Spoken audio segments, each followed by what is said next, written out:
Sisa hidup ini tak terulang lagi, setiap detik masa. Bismillahirrahmanirrahim. Assalamualaikum warahmatullahi wabarakatuh. Alhamdulillah dapat lagi sama-sama kita menghadiri majlis ilmu pada hari ini. Jadi sama-sama kita lihat, kita akan sambung pada pelajaran seterusnya. Yang ini masih lagi dalam kita ulang kaji ya. Okey. Tajuk pada hari ini kita akan tengok pelajaran 4 muka surat 36, iaitu perkara-perkara yang makruh dan membatalkan solat. Okey. Jadi bab solat ni kita kena tahu benda apa yang kalau kita buat benda tu boleh mendatangkan makruh, dan ada perkara yang kalau kita buat boleh mendatangkan batal kepada solat kita. Jadi kita akan tengok pada muka surat 36. Okey, sama-sama buka dulu buku teks. Okay, baik, kita tengok muka surat 36. Solat boleh dianggap sebagai waktu peribadi untuk kita umat Islam berkomunikasi dengan Allah Subhanahu Wa Taala. Maksud kat sini, solat ni sebagai cara untuk kita berhubung dengan Allah Subhanahu Wa Taala melalui solat. Dan ketika sujud tu lah antara keadaan kita paling rapat, paling dekat dengan Allah Subhanahu Wa Taala. Jadi sambung bacaan. Oleh itu kita perlu menjaga solat kita tanpa dicemari dengan perkara-perkara yang boleh membatalkannya. Jadi itulah solat ni kita kena buat sehabis baik supaya solat itu diterima oleh Allah Subhanahu Wa Taala. Bagi contoh, ada hamba Allah yang mana dia solat tetapi andai kata dia solat dalam keadaan dia tidak berilmu. Bagi contoh, aurat tak tutup, wuduk dia pun tak ke mana. Jadi solat tu boleh menjadi solat tu tak sah. Nampak? Itu baru dari segi tu. Andai kata dia solat dan dia tidak mengetahui tentang perkara yang membatalkannya, maka solat itu memang automatik tidak sah. Okey, jadi kita tengok dulu perkara yang makruh. Okey. Perkara yang makruh dilakukan ketika solat. Yang pertama, nampak? Berpaling atau menoleh muka dari arah kiblat. Ini perkara makruh. Sebagai contoh, tengah semayang, tiba-tiba kamu tak tahu ada orang lalu ke, ataupun tiba-tiba artis lalu ke, mana tahu.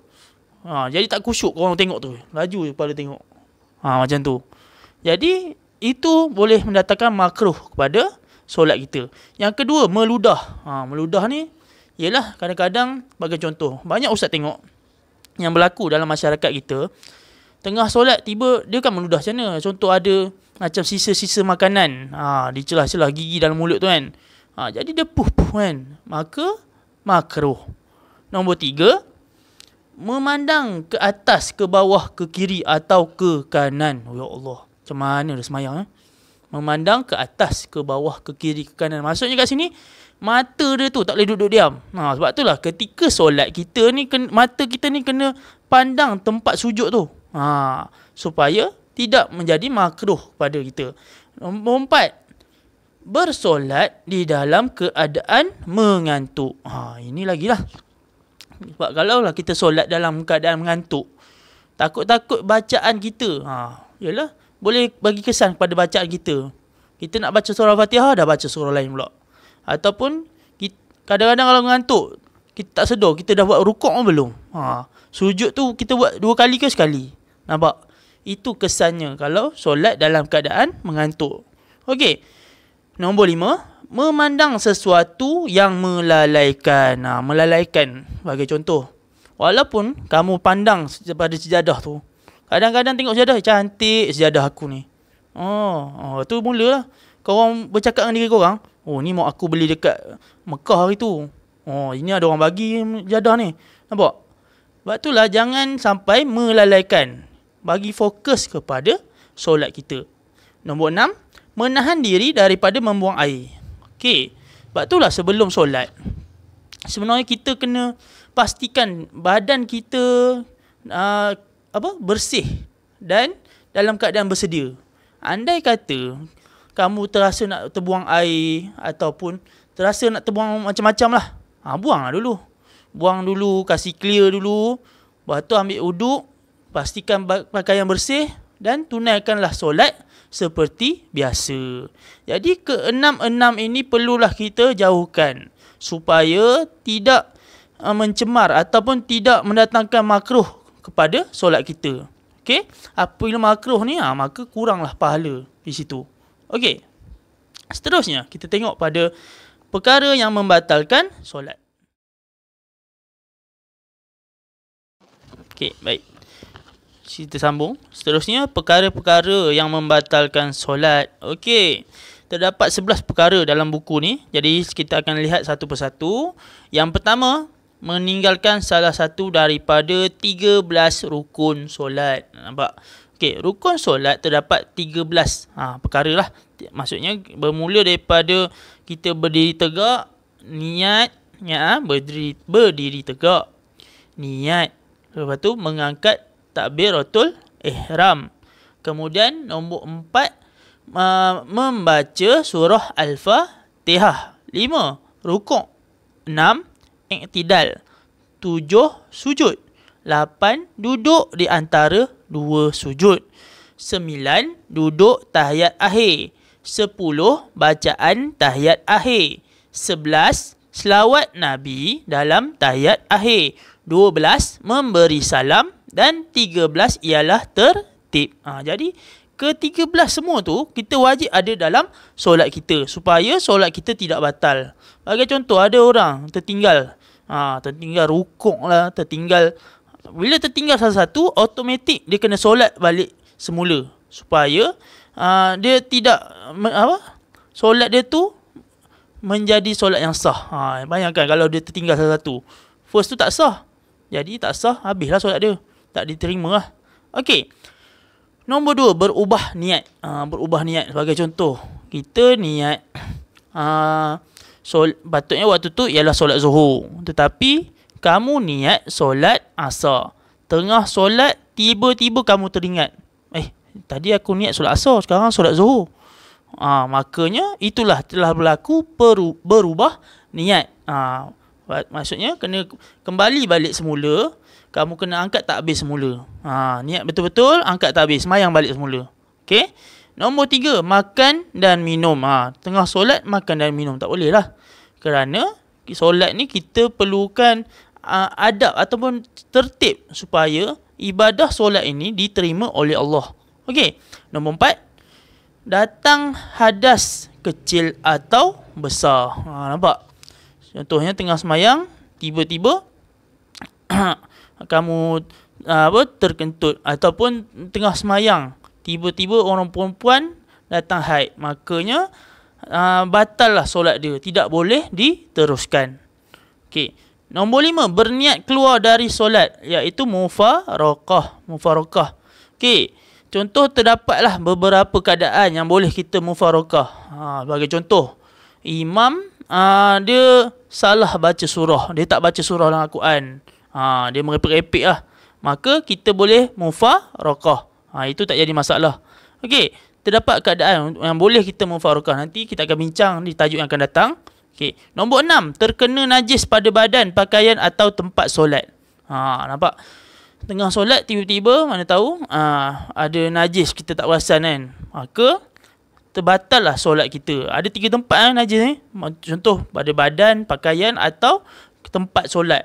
Tempat solat kita, kawasan kita sujud tu. Okey. Nombor 7, terbuka aurat dengan sengaja. Ini orang lelaki selalu macam ni. Sebab apa? Sekarang ni kita faham baju sekarang ni semua pattern dia semua macam fit kan. Nak tunjuk macam sador lah. Tapi sebenarnya kita bila solat tu pakailah baju yang labuh, yang tutup punggung kita. Supaya tak nampak aurat. Itu tujuannya. Janganlah kamu solat pakai baju ngam-ngam dengan sampai ke pinggang kan. Kalau boleh carilah baju yang labuh sikit. Seeloknya pakailah baju Melayu. Senang. Bila kita solat kita tahu kita selamat. Sebab maksud terbuka aurat dengan sengaja ni, itulah kita tak rancang kita punya pakaian kita. Maksudnya pakai baju t-shirt terus solat. Tiba tengah sujud terbuka belakang. Maka batal solat kita. Okey. Nombor 8, beralih arah dari kiblat dengan sengaja. Sebagai contoh, kiblat kita dah elok dah. Tiba-tiba, mana tahu kamu terkejut ataupun melatah ke apa ke, dan menyebabkan kamu beralih arah daripada hadap sini tiba hadap sana. Makanya batallah solat kamu. Nombor 9, berkata-kata dengan sengaja walaupun sedikit atau ketawa. Nampak? Tak boleh kita kata-kata dengan sengaja. Tengah semayang tiba sembang dengan kawan. Tak boleh lah macam tu.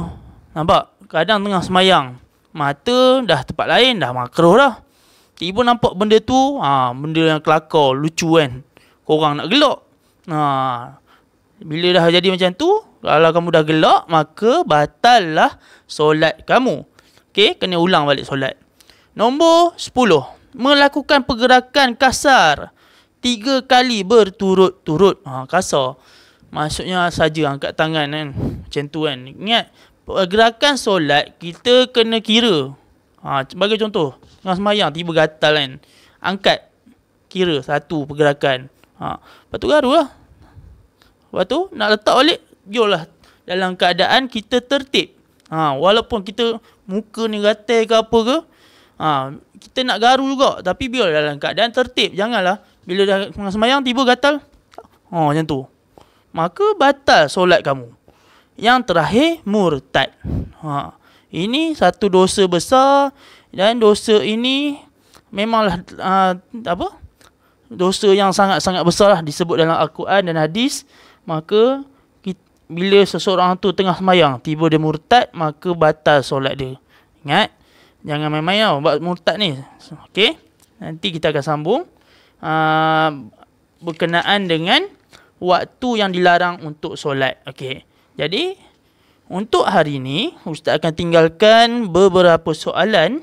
Okey, sila jawab dan sila hantar. Dan insya-Allah kelas akan datang Ustaz akan sambung pada waktu-waktu yang dilarang untuk menunaikan solat. Okey. Jadi untuk tahun 4 lepas ni kita akan terus ulang kaji, dan Ustaz minta sangat-sangat supaya tolong hadir ataupun sertai PDPR yang dibuat oleh guru-guru ni, kerana Ustaz dapat maklumat bahawa terdapat ramai pelajar-pelajar yang tidak sertai PDPR. Sangat rugilah dia. Memang sangat rugi. Bayangkan kawan-kawan lain yang tengok video Ustaz pada hari ni, dia dah tahu dah macam ni kan. Jadi sangatlah rugi orang yang tidak tahu ni. Okey. Jadi nasihat Ustaz tolong, okey, insya-Allah buruk dan baik itu datang daripada Allah dan disandarkan pada diri Ustaz yang lemah ini. Wallahu alam. Assalamualaikum warahmatullahi wabarakatuh.